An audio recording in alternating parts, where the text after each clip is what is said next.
ان قریب تمہیں پتہ لگ جائے گا کہ جن چیزوں کو تم نے اپنی زندگی کا مقصد بنایا ہوا تھا، جن پر تم لڑتے مرتے تھے، جن کے اوپر تم مقدمہ بازیاں کیا کرتے تھے، وہ بچوں کے کھلونوں سے زیادہ بے حقیقت تھی۔ دیکھو بچپن میں انسان، بچپن کا ذرا غور، اپنے بچپن کا تصور کرو تو بچپن میں اگر کوئی شخص کوئی کھلونا لا دے جو پہلے تم نے نہیں دیکھا اور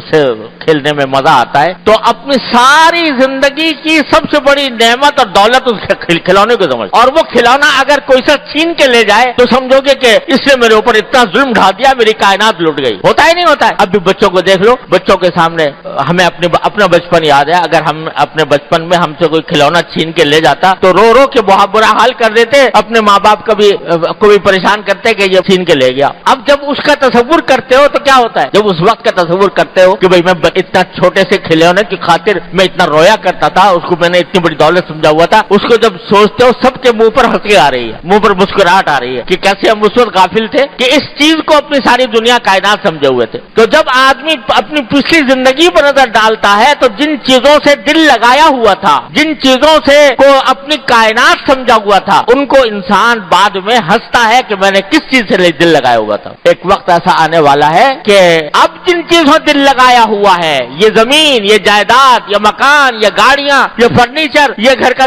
ساز و سامان، اب جن سے دل لگایا ہوا ہے، ایک وقت آئے گا کلا سوف تعلمون، اس وقت تمہیں پتہ چل جائے گا کہ ان کی کیا حقیقت، یہ کچھ بھی حقیقت نہیں رکھتے تھے۔ حضور نبی کریم صلی اللہ علیہ وسلم نے صحابہ کرام کی تربیت اس طرح فرمائی کہ جب کبھی صحابہ کرام کا دل لگنے لگا کسی دنیا کی کسی اچھی چیز کے اوپر، منع فرمانے کے ساتھ فوراً اس کی حقیقت بھی بتل۔ ایک مرتبہ رسول کریم صلی اللہ علیہ وسلم کے سامنے کہیں باہر سے کوئی اچھا کپڑا بنا ہوا آیا، ریشمی کپڑا تھا عورتوں کے پہننے کے لیے، تو صحابہ کرام کے سامنے جب وہ آیا، پہلی بار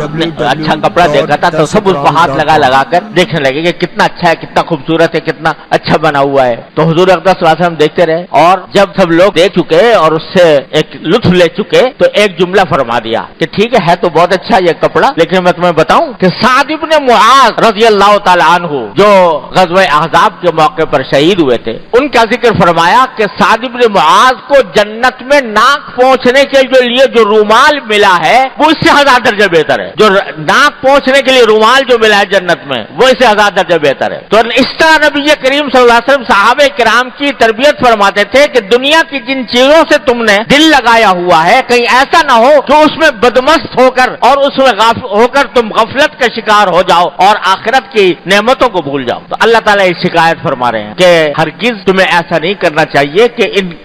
دنیا کی کثرتوں کی طرف متوجہ ہو کر اپنی زندگی کے اصل مقصد سے غافل ہو جاؤ۔ غافل نہ ہونا، اور یہ غفلت سب سے بڑی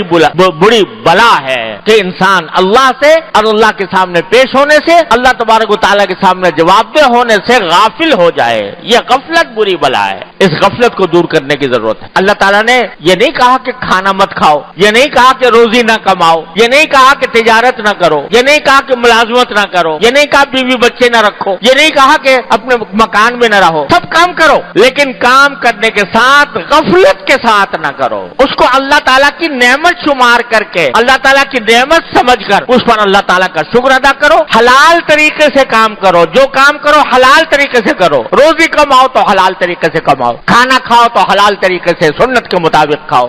کاروبار کرو تو حلال طریقے سے کرو اور حرام طریقے سے بچو، اور اللہ تبارک و تعالیٰ کی نعمتوں کا شکر ادا کرو، کیونکہ آگے فرما رہے ہیں اللہ تعالیٰ لَتُسْأَلُنَّ يَوْمَئِذٍ عَنِ النَّعِيمِ، اس دن تم سے جو ہم نے تمہیں دنیا میں نعمتیں دی تھی ان کے بارے میں سوال ہوگا کہ وہ تم نے کیا ان کا حق ادا کیا۔ سوشل میڈیا پر سب سے قدیم اور سب سے ریلائبل برانڈ درسقرآن.com